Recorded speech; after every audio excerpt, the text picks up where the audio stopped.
Today I'm going to be sharing with you my indoor houseplant collection, which I am so freaking excited about. I've been collecting indoor plants now for probably 6 to 8 months or so, and I am genuinely so proud of myself for being able to keep all of these houseplants alive for as long as they have been. So definitely make sure to give this video a thumbs up if you are also proud of me, and if trying to keep houseplants alive is difficult for you as well. I know that we all struggle, and some plants are our friends and other ones are not. If you do like this video, please don't forget to subscribe to my channel. I upload new videos at least one time every single week, and I like to talk about all things sustainable living, plants, lifestyle, fashion, all of that fun stuff. So with all that being said, I hope that you enjoy this video, and if you would like to see my indoor houseplant collection, then just keep on watching. So this first one is a ficus, and I actually got this one a few months ago from Sam. Surprise, surprise, it actually has been growing a lot. So down the bottom here you can see all of its new little leaves. We definitely have a couple here that are not on the healthiest of sides, but overall this thing is growing amazingly. It really doesn't require that much effort to look after, and I don't know, I just really like it. It's versatile, needs filtered sun, part shade. It does best in tubs and containers. I normally like to keep it on this little bench near my entryway, and it seems to do just fine here. It doesn't get any direct sunlight, but this room in general is always really well lit up, so it does get a lot of filtered natural light, which I think honestly any plant thrives in. So moving across from that, this is where I keep Big Boy. If you've seen any of my other plant videos, you would have seen Big Boy. This was one of the first plants that I got on my plant journey, and he's just grown massively. He's even got another little leaf growing out here, which I'm so excited about. For the moment, he's thriving. I love him so much. This is a Monstera deliciosa. I'm pretty sure that's how you say it. I think it's so exciting when a new leaf forms and you get to literally watch it day by day unfold. And also when a new leaf forms, you really don't know what you're going to get. So with this top one, it only has one little cut in it, but with this one down here, it's got like so many. So I love how the leaves vary, and I think it's really exciting that you really don't know what you're gonna get. This plant is extremely easy to look after. I water this one maybe once a week. Found that this spot is perfect for him. He gets really nice filtered natural light, and then in the mornings he also does get a little bit of sunshine, which is really pretty. So moving over to my dining room table, I have 3 plants sitting over here. They kind of just got put here because I ran out of room. I do this thing where I buy plants especially without knowing where I'm going to put them in my home, and then they just kind of find their way here. I am only one person living in this house though, so I really don't need the whole of this table. So I got this one and this one at the same time. I have featured them in a haul video, which again I will link in the description box below. So this next one is called a Ctenanthe Grey Star. This is pretty much what it looks like. I bought it because of the leaves and how unique they look. They're actually purple on the underneath, and they have this really pretty striped pattern on the top. So I am obsessed with it. I love it so much. It definitely has been a struggle to keep alive. As you can see down the bottom here, we've got some leaves that are dying. If you have any tips or anything like that for this type of plant and keeping it alive, please let me know. So the little notes for this one is medium watering. Avoid keeping the soil too wet, allowing the top to dry between watering, which is probably the one thing that I'm doing wrong, to be honest. I do this thing where I water my plants way too much because I just want them to stay hydrated. I want them to be healthy, but I need to remember that not all plants need a ton of water, and that's literally why I kill succulents. But yeah, maybe that's my problem with this one. I'll keep you guys updated. Follow me on Instagram if you want to see plant updates. I talk about my plants all the time on Instagram. So moving across, this one is called a Philodendron Hope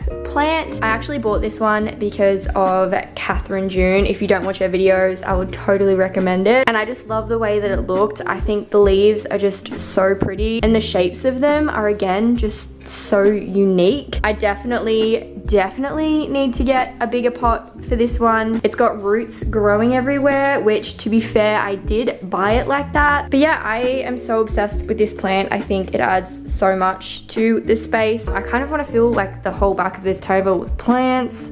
Don't tell my girlfriend that. She will kill me. There's not really much to say about this one. I water it with all of my other plants at least once a week, and he seems to be doing pretty well. He's actually got a new little leaf growing down here as well. That's that one. I love him a lot. This one down here is actually one that Sam and I found on a walk home from the markets one day. So I honestly have no idea what type of plant this is. Obviously it's a succulent, but someone was throwing it out and they had it on their curb for the roadside pickup for like all of the trash and stuff. I was like, no way, that is like a perfectly good succulent in such a pretty pot. So I decided to pick it up. Don't know if that's gross or not, but I love him. I'm giving him a second life. I think he's so cute. He's honestly started to grow so much more since I got him, especially all of these little white bits. Those are signs of growth, and he's doing really well, which I'm so happy about. So just quickly stopping by in my bedroom. This is my propagation station. These are offcuts from a couple of plants that I'm about to show you that are in my bathroom, but I definitely wanted to include it in this video because they will be brand new little plants in just a few weeks. As you can see, the roots are growing and I am so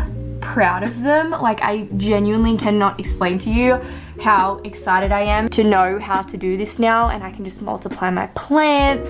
I don't know, I might sell some, who knows. So moving into my bathroom, again, if you've seen any of my previous home videos, you probably would have seen this whole setup, especially if you watched my bathroom transformation video. I honestly have about 80% of my plants in here. So I'm gonna quickly go through these as fast as I can because I know I have quite a few in here. So starting down the bottom here, I have this plant, which I have no idea what it's called. This plant completely died on me at one stage, and I am slowly trying to bring it back to life. This is the one and only plant that I have that requires the soil to be completely drenched at all times. And I honestly think the reason why it died on me in the first place is because I just watered it too much. I was too worried about making sure that it had enough water 24/7 that I completely drowned it. So as you can see, it's not doing the greatest. It still has got a couple of brown leaves, but it's doing so much better than what it was before. This one here is another fern, and it was one of the first plants that I got. Just because growing up, my dad always had these at home, and I knew that they were super easy to look after, which is exactly what I wanted. I love it a lot. The only issue that I have is that when people come over, they think it's fun to rip his leaves off, as you can see. That's happened here, and it's really upsetting. But other than that, again, it's super easy to look after. It just needs a decent amount of water, and the bigger pots you put this in, the larger it gets. I know my dad has some at his house that are absolutely massive, probably like 4 or 5 times the size of this, and this one's already pretty big, like in comparison to my hand. So next we have a Philodendron Birkin. This one is, again, one of the first ones that I got, and it loves being in the bathroom. Before I redid my bathroom and I set this whole thing up, I had it just sitting on top of my toilet, and it genuinely thrives. This plant has probably doubled in size since I got it, and as you can see, it even has a new little baby leaf growing down there. The only issue that I have had with this plant is that it collects so much dust. All of the other plants that I have sitting in here don't get anywhere near as much. It obviously has nothing to do with the actual plant itself, but other than that, I think it's really cute. When I bought it, all of the leaves were this solid color, and as it started to grow and get bigger, a lot of the leaves are starting to do this, which is amazing. If this whole thing gets a mixture of both like full flat colored leaves and then multicolored leaves like this one, this plant is gonna be a game changer. So next one we have over here is another fern. This one, I'm literally not even gonna try and pronounce this name. So this one's little notes say that it's a popular plant and it's grown for its attractive foliage. It ranges widely in shape and texture. It's well suited to pot culture, but it likes to be in a humid bathroom, which is exactly where it is. I honestly don't think that I will be repotting this one anytime soon. I don't really want it to get too much bigger. I really don't want to have to move it from this little spot. So yeah, that is that little fern. So second last, I have my Monstera adansonii. In easier words, this is the Swiss cheese plant. I honestly wanted one of these for the longest time ever, and then I finally bought one from Bunnings, and it came with 1,000,001 bugs. And once they get in one, they get in another one, and they get in another one, and then eventually they invade every single plant that you own, and it's a nightmare. But the plan for this one is to just propagate new plants off of it and then get rid of it completely. As you can see, it is still growing up the top here, so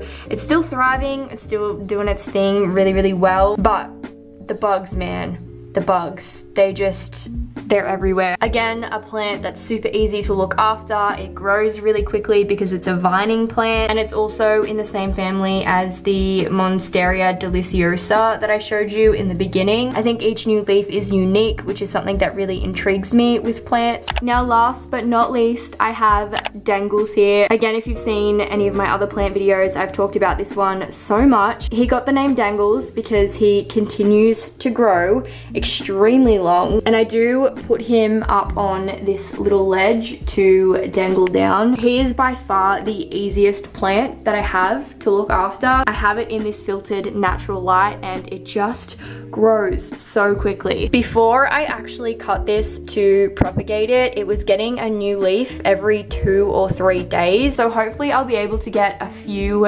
different propagations of this, and I'll be able to dangle them all the way across the top there. It'll be like a complete plant wall, which I'm really excited about. So this is the end of my video. I really hope that you all enjoyed it. If you did, please don't forget to give it a thumbs up and leave me a comment right down below. I will be replying to every single comment that you leave right down below. Also, don't forget to subscribe if you haven't already. And other than that, I love you all so much, and I will see you all very, very soon. Goodbye.